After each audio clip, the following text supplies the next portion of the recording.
mala'ika jibril manzon Allah ya mai tambaye ce ya jibril ya ce na'am shin kana dariya shi ce manzon Allah na'am ina dariya manzon Allah sai mamaki yaushe kake dariya yace ina dariya lokacin da an ka halicci dan annabi Adam har an ka haife shi ya zo duniya yana neman abu daya wannan abin kuma ba shi duniya yana ta nema wannan ne in na dube shi sai in yi dariya.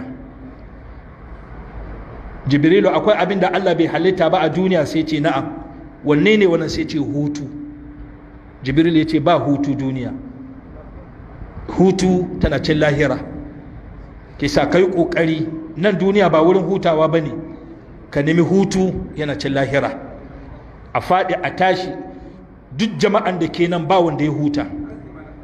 Ranan da an ka haife ka ka zo duniya kai hatta zama ka zauna sai an nuna maka yadda ake zaman.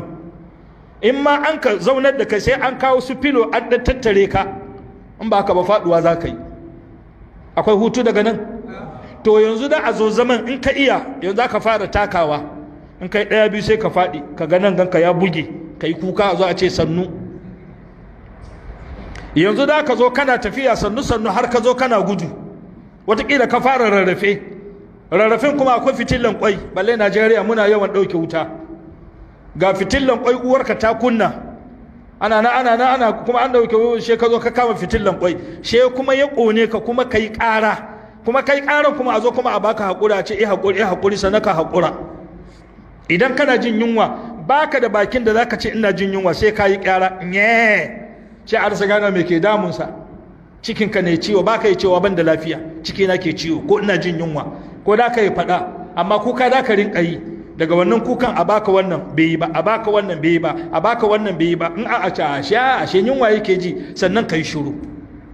Dan annabi Adam kenan. Yanzu ka girma, kana ganin ka kai munzilin samari, kana ganin yanzu za ka huta, sai an ka ce an kai ka makaranta islamiyya ko boko, da asusu bayan kuma a ce maka tashi, ina za ka boko, ka yi ta kuka.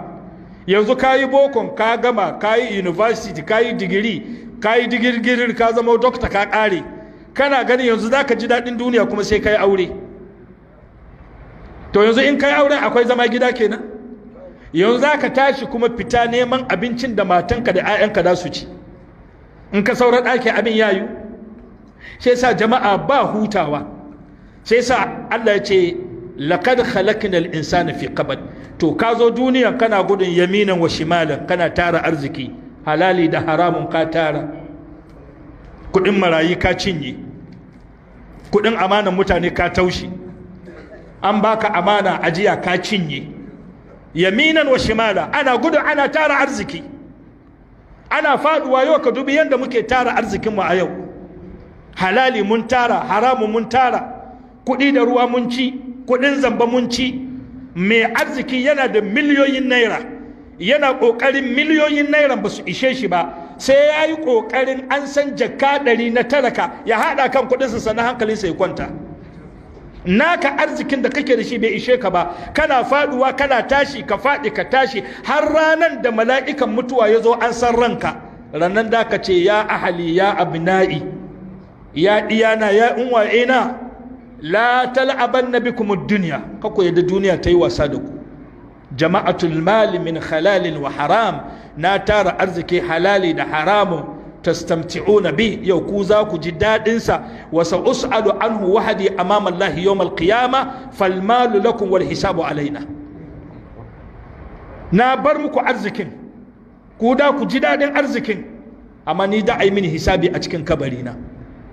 Ibn Adam, أموالنا لذوي الميراث نجمعها ودورنا لخراب الدهر نبنيها كم من مدائن في الآفاق قد بنيت أمس الخراب وأفنى الموت أهليها. duk jama'an da muke zaune a nan garin ƙasar da Najeriya kaf, arzikin da muke tarawa wallahi muna tarawa ne saboda masu gado. Duk wahalan ma ana wani girgiza kai, ƙarya ne, arzikinka don masu gado kake tarawa. Gidajenmu zamani sai ya canja. Dubi yadda wannan masallacin ke da ban sha'awa ko? To nan zuwa shekara 200 wannan masallacin ya baka abin ban tausayi ne. Shekara 200 wannan masallacin za a gina wani masallacin da wannan sai a ce kai tsohon masallaci ne, zamani ya canja shi, zamani yana canja komai.